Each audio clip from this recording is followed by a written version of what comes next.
अस्सलाम वालेकुम जी। सबसे पहले मैं आप लोगों का बहुत ज़्यादा शुक्रिया अदा करना चाहती हूँ। जिस तरह कमेंट्स में आप मेरी हौसला अफजाई करते हैं और मेरी रेसिपीज़ को पसंद करते हैं। आज मैं बनाने लगी हूँ बहुत ही टेस्टी चिकन मुमताज़, और इस दुआ के साथ हम इसको बनाना शुरू करते हैं कि जहाँ रहें हंसते रहें और हंसाते रहें। यहाँ पे मैंने एक मीडियम साइज़ का प्याज ले लिया है, उसके अंदर 1 कप के जितना पानी डाल दिया है और इसके साथ ही 2 सब्ज़ मिर्चें डाल दूँगी और 7-8 में इसके अंदर बादाम डाल दूँगी और इसको तकरीबन 5-6 मिनट के लिए हम अच्छी तरह पका लेंगे ताकि हमारा जो प्याज है वो भी गल जाए। तो उतनी देर में मैं चिकन को मैरिनेट करती हूँ, तो फिर मैं आपको दिखाती हूँ। और यहाँ पे मैंने ले लिया 1 किलो के करीब, यहाँ पे मैंने ले लिया चिकन और इसके साथ ही इसमें चला जाएगा 1 टीस्पून के जितना नमक, 1 ही टीस्पून इसमें चली जाएगी कुटी हुई काली मिर्च, 1 ही टीस्पून इसमें चला जाएगा कुटा हुआ सूखा धनिया और 1 ही टीस्पून इसमें चला जाएगा जीरे का। आधा टीस्पून इसमें मैं डाल दूंगी गरम मसाला और इसके साथ ही चला जाएगा 1 टेबलस्पून के करीब लहसुन और अदरक का पेस्ट और इसके साथ में इसमें डाल दूंगी तकरीबन 1 पाव के जितना ये दही है, ये इसमें चला जाएगा। इन सारी चीज़ों को अच्छी तरह मिक्स कर लेना पहले। और यहाँ पे देखें जी, सारी चीज़ों को मैंने अच्छी तरह मिक्स कर लिया है। इसको मैं तकरीबन 10-15 मिनट के लिए एक साइड पे रखने लगी हूँ। दूसरी साइड पे हमारा प्याज भी पक रहा है। 3-4 मिनट बाद मैं चूल्हा बंद कर दूंगी। और यहाँ पे देखें जी, प्याज, बादाम और सब्ज़ मिर्चों को पकते हुए तकरीबन 7 से 8 मिनट हो गए। चूल्हा यहाँ पे मैं बंद कर दूंगी और इसके ठंडा होने का वेट करूँगी। जब ये ठंडे हो जाएंगे तो इसको अच्छी तरह मैं ग्राइंडर में डाल के पीस लूँगी। और अब यहाँ पे उसी कढ़ाई के अंदर जिसके अंदर मैंने प्याज को गलाया था, उसके अंदर आधा कप के जितना मैं कुकिंग ऑयल डाल दूँगी और इसके साथ ही कुछ साबुत मसाले डाल दूँगी ताकि इनका फ्लेवर जो है वो ऑयल में आ जाए।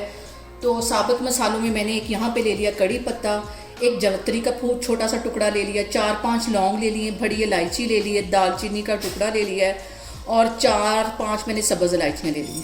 ये सारे मसाले इसके अंदर चले जाएंगे। 2 मिनट के लिए हम इसको अच्छी तरह इसमें ऑयल में फ्राई कर लेंगे ताकि इनका सारा जो फ्लेवर है वो ऑयल में आ जाए। और यहाँ पे देखें जी, सारे साबुत मसालों को फ्राई होते तकरीबन 2 मिनट हो गए। अब यहाँ पे जो मैंने चिकन मैरिनेट करके रखा हुआ था वो इसके अंदर डाल दूँगी। अच्छी तरह इसको साफ़ कर लेना ताकि सारे मसाले इसके अंदर आ जाएं।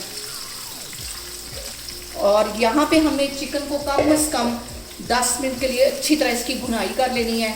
और भुनाई करते वक्त सबसे अहम बात हमेशा की तरह एक ही है कि आपने मेरी रेसिपीज़ को बनाते वक्त घबराना नहीं है। बिना स्किप किए हुए आप मेरी वीडियोस देखें और अगर अभी तक आपने मेरे चैनल को सब्सक्राइब नहीं किया तो प्लीज़ उसको सब्सक्राइब करें। और यहाँ पे एक बहुत मज़े की बात मैं आपको बताना चाहूँगी कि मैंने अपने घर में लगा लिया तंदूर। अब उसमें बहुत सारी रेसिपीज़ मैं आपके साथ शेयर करूँगी और उसमें तंदूरी नान भी होगा, कीमे वाला नान भी होगा, तंदूरी रोटी भी होगी, तंदूरी पराठा भी होगा और तंदूरी चिकन भी होगा, सीख कबाब भी होंगे। बहुत सारी रेसिपीज़ मैं आपके साथ शेयर करूँगी इंशाल्लाह ताला बहुत जल्द। और आज मुल्तान में बहुत ज़्यादा गर्मी है, तकरीबन पूरे पाकिस्तान में इसी तरह गर्मी है। तो आप मुझे लाजमी कमेंट्स में बताएं कि आपके शहर में बारिश हो रही है या ऐसे ही गर्मी है जैसे कि मुल्तान में। और यहाँ पे देखें जी, सारी चीज़ें डालने के बाद चिकन को पकते हुए तकरीबन 5 मिनट हो गए। इस पॉइंट पे मैं आके ये जो मैंने प्याज, बादाम और सब्ज़ मिर्चों को ग्राइंड करके रखा हुआ था ये इसके अंदर डाल दूँगी। बहुत मज़े का हमारा ये चिकन मुमताज़ बनेगा और बहुत इजी तरीके के साथ, जो हम रेस्टोरेंट में जाके बहुत महंगे दामों खाते हैं, घर में बनाए बहुत इजी तरीके के साथ। और इसको मैं कर दूंगी तकरीबन 5 से 7 मिनट के लिए कवर, ताकि चिकन हमारा अच्छी तरह गल जाए। तो मैं आपको 5 से 7 मिनट के बाद दिखाती हूँ। और यहाँ पे देखिए जी, चिकन को कवर करके रखे हुए मुझे तकरीबन 7 मिनट हो गए। कवर को मैं हटाती हूँ और यहाँ पे देखें जो चिकन ने पानी छोड़ा था वो भी काफ़ी हद तक ड्राई हो गया और जो दही ने पानी छोड़ा था वो भी। इसकी यहाँ पे मज़ीद 2-3 मिनट के लिए मैं भुनाई करूँगी और हमारा चिकन मुमताज़ बन के तैयार हो जाएगा। और यहाँ पे देखिए जी, इसकी अच्छी सी भुनाई हो गई, ऊपर ऑयल भी अच्छी तरह आ गया है। चूल्हा यहाँ पे मैं बंद करती हूँ और इसको डिश आउट करती हूँ, तो फिर मैं आपको दिखाती हूँ। और यहाँ पे देखें जी, मज़ेदार सा हमारा चिकन मुमताज़ बन के तैयार हो गया है। बहुत इजी तरीके के साथ इसकी रेसिपी मैंने आपके साथ शेयर किया है। रेस्टोरेंट से कहीं मज़े का हमारा ये चिकन बनता है। आप लोग इसको लाजमी ट्राई करें। और मुझे कमेंट्स में बताएं कि आपको मेरी रेसिपीज़ कैसी लगती हैं, और मेरी वीडियोस को ज़्यादा से ज़्यादा शेयर करें और मुझे सब्सक्राइब करें, और अपना बहुत सारा ख्याल रखें। इंशाल्लाह ताला मैं एक और वीडियो में आपके सामने आऊँगी। अल्लाह हाफिज़।